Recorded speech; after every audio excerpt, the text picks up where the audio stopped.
Hi, and welcome to the May episode of Spotlight on UNBC. My name is Rob Van Addercombe. Coming up on the big show this month, an end-of-year sports report for both basketball and rugby, and we'll focus on some northern research taking place in communities. But coming up next, a new survey shows high levels of involvement with post-secondary in the north. All that and more is coming up on this episode of Spotlight on UNBC for May 1998.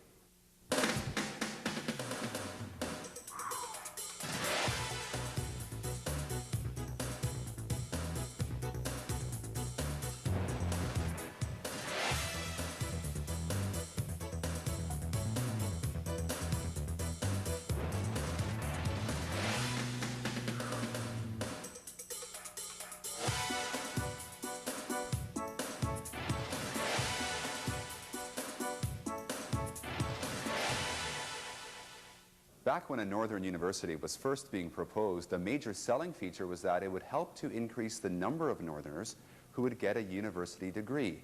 Now, more than double the number of high school graduates go on to attend university. And a new survey has found that involvement with universities and colleges in the north is higher than in the south. All in all, not a bad way to celebrate the 10th anniversary of the original petition drive to establish UNBC. For the 10th anniversary, I think the theme is that Northerners now have an equivalent opportunity for post-secondary education to what people living in the urban centers in the South have, and that's a great accomplishment.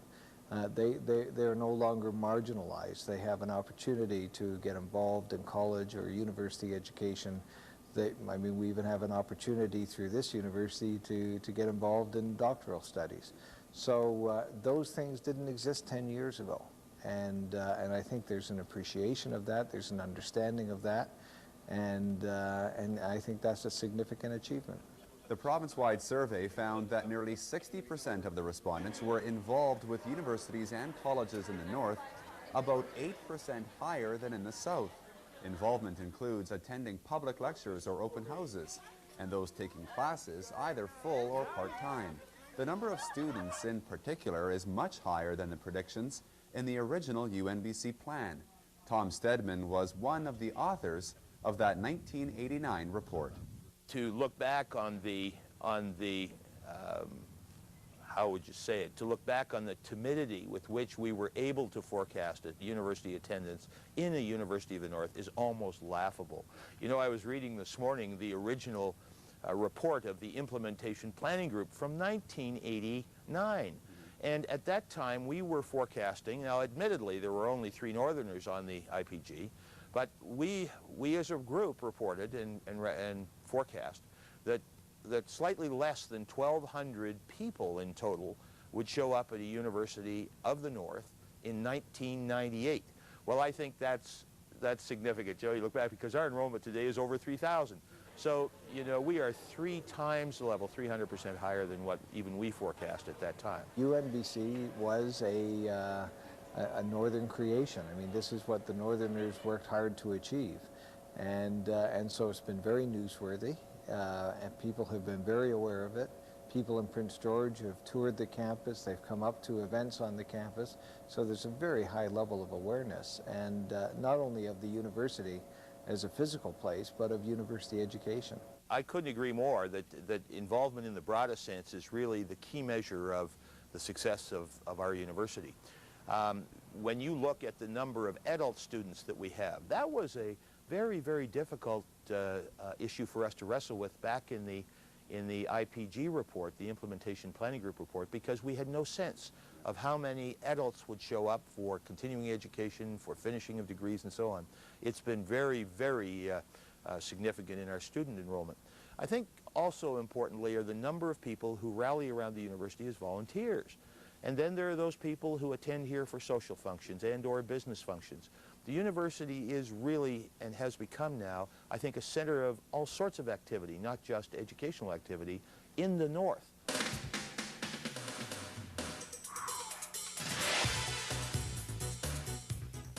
So much of UNBC's research focuses on northern themes, and while it involves communities, some research is actually about communities.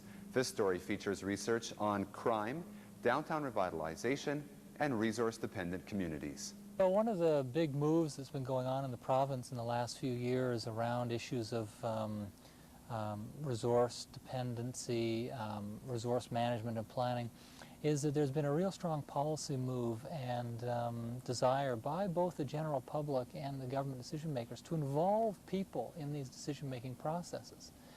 So you've got that move going on, and at the same time then you've got people in a lot of small, rural and northern communities who now find themselves being called to participate in these kinds of processes. Well, how do they participate? What do they need to know? What are the implications? And so what we wanted to do is have a look at these processes, the different kinds of public consultation over resource planning processes that are going on in the province, and also talk to the people involved in them. Talk to the resource managers who are trying to make these public consultation efforts work. Talk to the people who've been involved, and also just to the people in the community to see whether they feel like their views are being heard, whether they feel like these processes are being effective.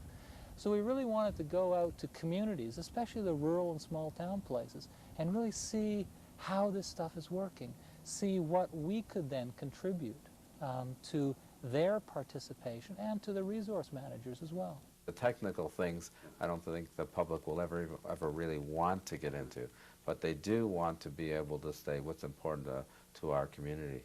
Quesnel City Councillor Nate Bello took part in a recent workshop in Quesnel designed to get feedback from community members about their role in the resource decision-making process. Any discussion of resource-dependent communities should include Quesnel, as forestry is by far the major employer. Resource management practices possibly employed far from town can still have an economic and social effect in the community. For that reason, the general public desires having a say in resource management, whether they have expertise in the field or not. Here in North Caribou, there were many people that were involved in the core table, and I'm very proud that there was so much involvement over years, and they did come up with a land use plan. Now, implementation, people aren't totally agreeing on, but if we can, again, get the people to start to think in terms of basic principles and get the dialogue and partnership happening between citizens groups, city governments, and industry, then I think that we can find our own homegrown solutions. And I'm really happy that UNBC is getting into this area, because if there's anything a university in the North can do is help to provide research dollars in order to get to the bottom of these issues and not let everybody be swayed by the jargon of the day. A single top-down process imposed out of Victoria ain't going to work. It's just not going to fly. What might work in Caslow might not work in Smithers, might work a little bit in Dawson Creek. So places are different. One of the second things that's really starting to come out is that the processes have to be reasonably well structured. Everyone has to know what we're doing, why we're doing it, and what the framework on it is. So a structured process so that everyone knows what the framework is, but with room for local diversity and local management. Not just people showing up for the sake of being counted as a participant at a meeting, but that they feel important, that they come to have a sense of ownership of it. A sense of ownership is also critical when discussing ways to improve communities. UNBC Environmental Studies professor John Curry is heading up Prince George's efforts to revitalize the downtown. George Street is probably a good example of one of the few streets in Prince George that runs north-south. All the buildings and the storefronts front on George Street, which runs north-south. The one beautiful thing about this street and other north-south running streets in the community is you get a lot of sun on these streets year-round. They're bright, lively areas. Whereas a lot of the streets that run east-west, especially on the south side of the street, they don't get the sun. They're dark most of the year, especially in the wintertime. So we have to start thinking about kind of microclimate. We're so far north that climate becomes a very important issue in how we design our communities. So places like Prince George and Smithers, Terrace, Prince Rupert, other communities throughout northern BC, we really have to start incorporating winter city planning principles into how we sort of allow them to grow and develop in the future. One of the things are the canopies in downtown Prince George, and you can see them along George Street here. It's a raging controversy on whether we should keep the canopies or get rid of them. They had their purpose in the 60s and 70s as a way of marketing downtown, but the thing is that really it doesn't rain that much in northern BC, as in northern areas. Canopies are really to stop the rain. Yeah. What they do is stop the sunlight from getting into a lot of the retail businesses. So I know it's a raging controversy whether you should keep the canopies or remove them in Prince George, but again, from a winter cities and a microclimate planning point of view, they reduce a lot of sunlight, and we really need to take advantage of the sunlight year-round, but certainly in the wintertime. Remove them, it'll brighten up the retail space in the stores. Students have gotten into the act as well and are creating their own revitalization plans. This is the real 3rd Avenue in Prince George, and this is how it could look. To mediate this and to change things and make it a lot greener and friendlier place to be, we created a green boulevard down this. Some places it's the center, and other portions of the street it's on the side, by basically taking a portion of the parking, the angled parking that was on the street, and turning it into parallel parking on one side, and using the extra space to put trees, grass, flowers, and extra sidewalk space for people to walk on.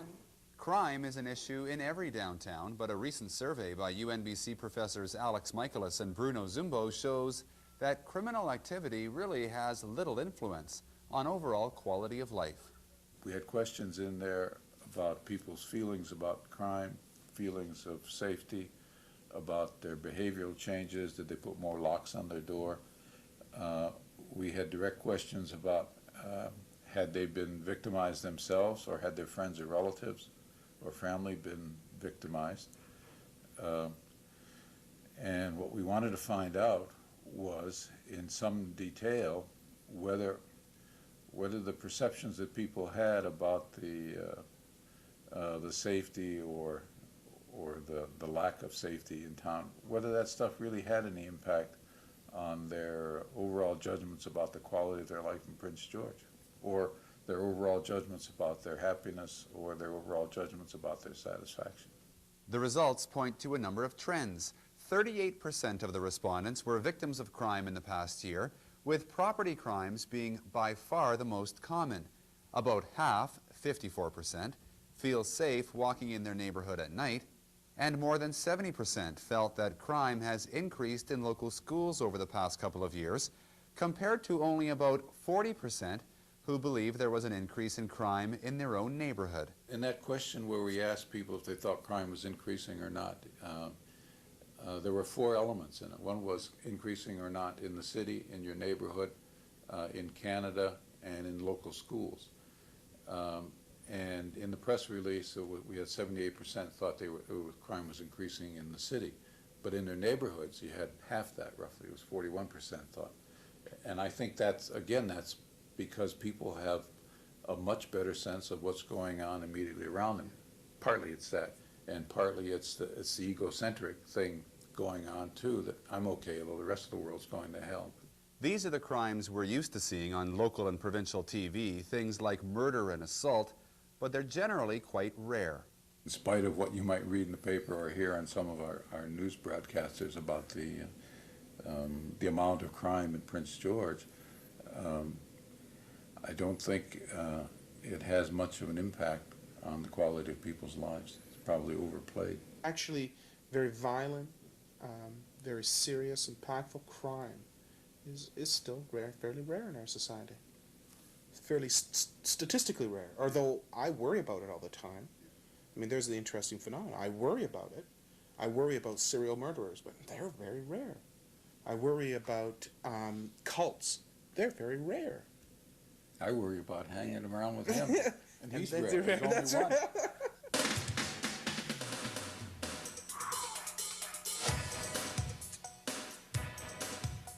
one. The $25 million UNBC budget for this year includes an extra $350,000 to address some areas of critical need at the university.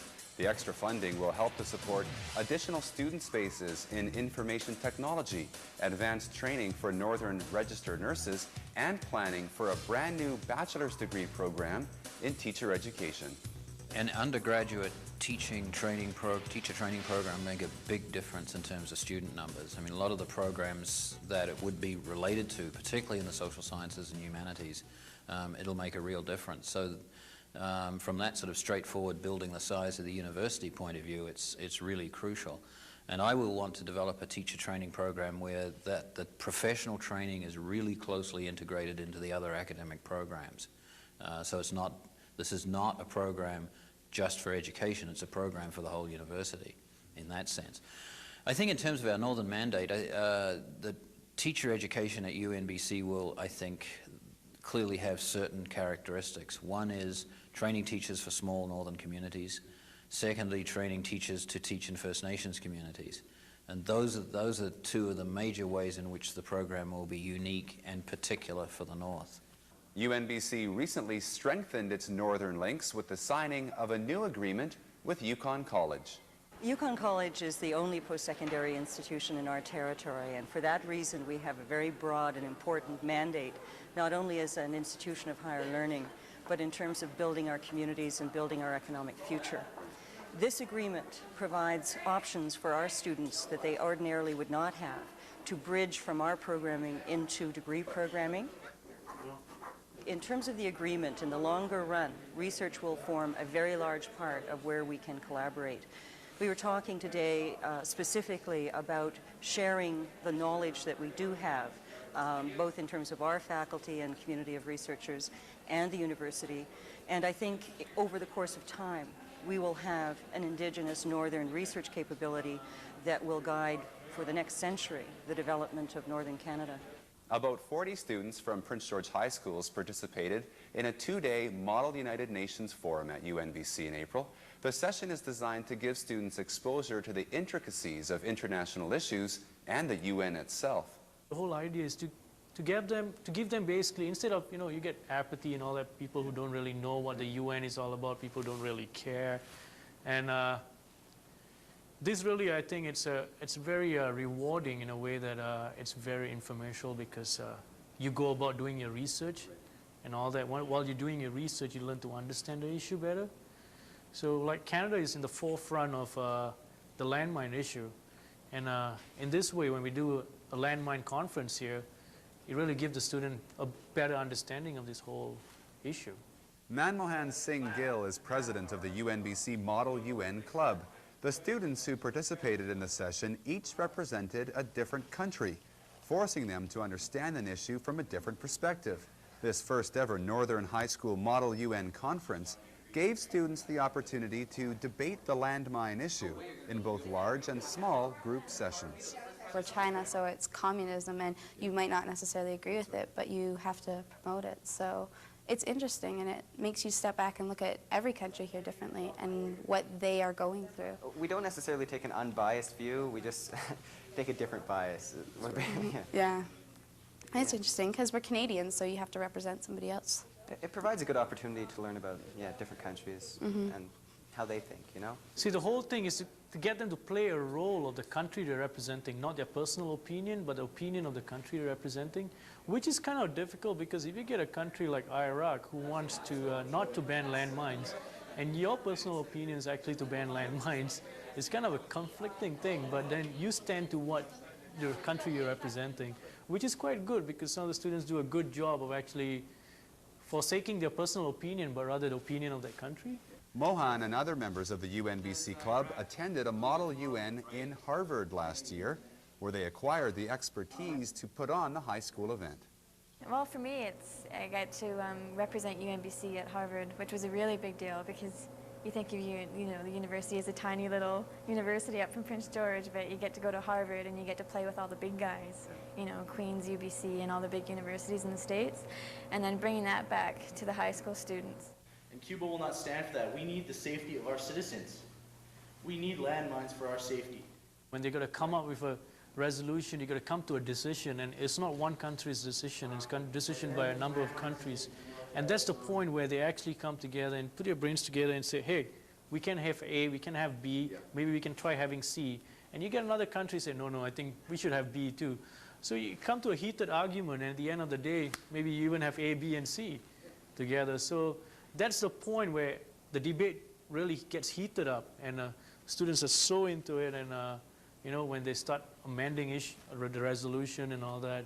For this conference, we already have a resolution prepared, but that resolution is to be amended by them, and that's where the argument is going to be, basically, when they start amending this resolution.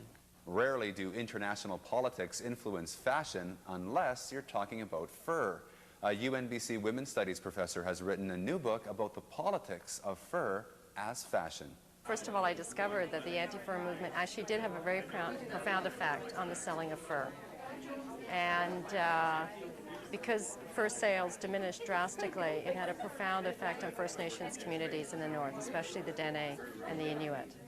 But I also looked at the media campaign that the anti-fur movement used, because it put signs up everywhere in the media, on billboard signs, cinema commercials, and a lot of them depicted women wearing fur and virtually held women responsible for the wearing and the consumption of fur.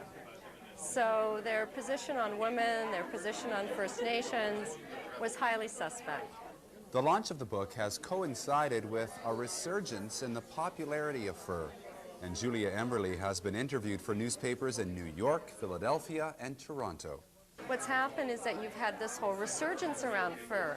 So you have models like Naomi Campbell, who participated in the PETA Naked campaign in 1992 and claimed that they would never wear fur on the runway, and now she's back wearing fur. So fur has come back again. So it'll be interesting to see what happens. It'll be interesting to see how the environmental movement and the anti-fur movement responds to that. While many UNBC students will spend their summers tree planting or waitering, one student will be furthering his education in Fiji. Andrew Embry of Vanderhoof will be taking part in an archaeological field school at the University of the South Pacific. What I'm going to be doing is archaeological field school for 2 months. Actually, for the first 5 months, we're going to be studying at the University of the South Pacific, taking general courses in Fiji prehistory, taking courses in Fijian culture, oceanic prehistory. In the 3 weeks after that, we're going to be heading off to the Coral Sea, just a short drive away, and excavating stuff for the next 3 weeks. As to the nature of that, I'm not so sure, but I think there's going to be quite a fair amount of pottery, perhaps human remains, but I'm not so sure about that. Andrew Embry was also one of the founders of the UNBC Pipe and Drum Band, which held its first formal recital at UNBC in April.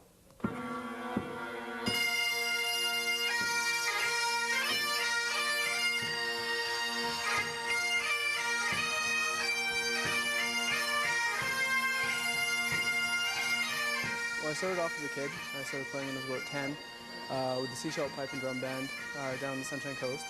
About 12, 13, they disbanded, and so I didn't really have a band to play with, so that kind of ended there. And it became uncool when you go into high school to play bagpipes, so I really regretted it since. And when I came to Prince George, I started playing with the Legion Pipe Band last summer. And talking with Jeremy, Cundy, and Andrew Embry, we decided that it would be a neat tradition to start something at the university. Start with young people, getting young people interested in the instruments, and having sort of a tradition formed at the universities.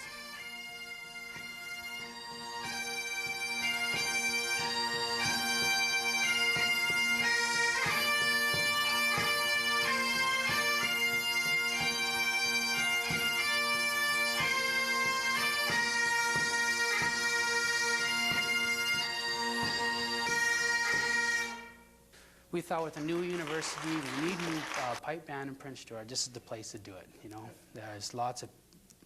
everybody wants to help us, and everybody's excited about us, and lots of cheering and stuff, and it's really great. We plan to design our own tartan for the university, so that should be pretty good. That'll be exciting too. It'll be brand new tartan. It'll be registered. No one will have it, and no one will be able to use it too. So that'll be really good.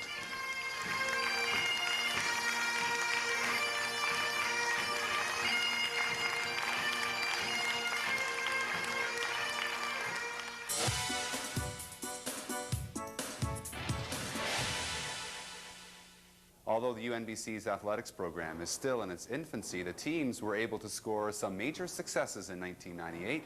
End-of-season reports now for the UNBC Northern Timberwolves basketball teams and the UNBC Rugby Club.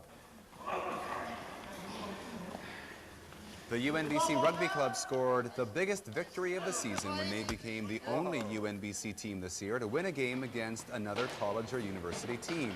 The March win over Douglas College put UNBC in the BC Championship against Trinity Western University, only to lose that close game. All in all, though, a good season for the team, considering they had to practice in a high school gym over the winter, while their southern opposition could still play on natural grass. We've gotten a lot of new guys out this year that are new to the sport. I want to see that develop and continue. I think by getting in 3 big games and playoffs, we're going to get more support from within the club and more support from the university and community. So that's going to develop, and that'll get bigger next year as teams come up and play us, like UBC and Douglas College come to Prince George to play. So it's, I think our future's bright, and the only way we can go is up.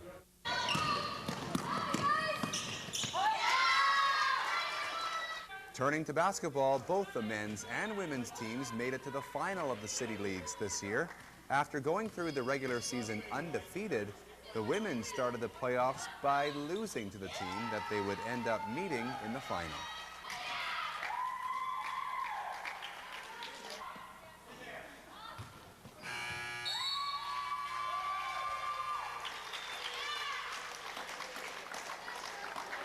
Our main goal was to win Women's League, and we did that, and then we changed it to go in undefeated in Women's League. We did that, and unfortunately our goals got a little bit altered. We came into playoffs, we got beat the first round.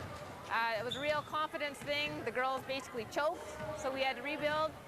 Fortunately, we could come through the back door, which we did, and we had to win every game, and the girls played some great basketball down the line, and we ended up pulling through and winning. It's different intensity playing in Women's League than it is playing against Collegiate League, but definitely this was the best game that we played, or I played in the Women's League. Definitely more intensity. What was it like with a whole bunch of people here? That must have been kind That was great. That was awesome. Having the people, didn't matter who they were cheering for, just because there was people here watching, that was awesome. Like to get more school spirit and people out watching it. Really does lots for your game, gets you pumped up.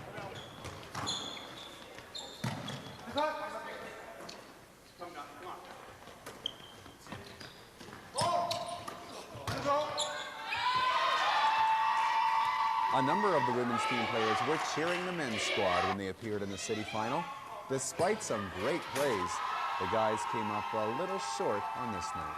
It's good for the program that we made it this far in the men's league. I mean, there's the top 4 teams on the team are really good. Yeah. So we should be proud of ourselves for making it this far. It's disappointing that we lost, but we did give it a good effort, and we almost pulled it off.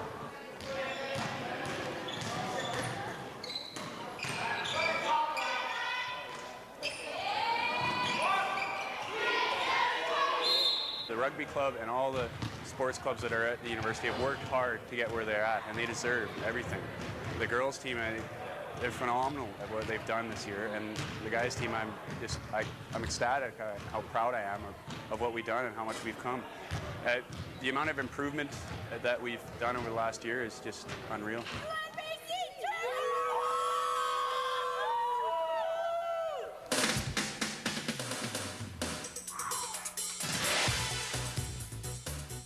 Thanks for watching this episode of Spotlight on UNBC. Next month, highlights from Convocation and the events that will celebrate the 10th anniversary of the original petition drive to establish UNBC. All that and more is coming up next month, and I'll see you then.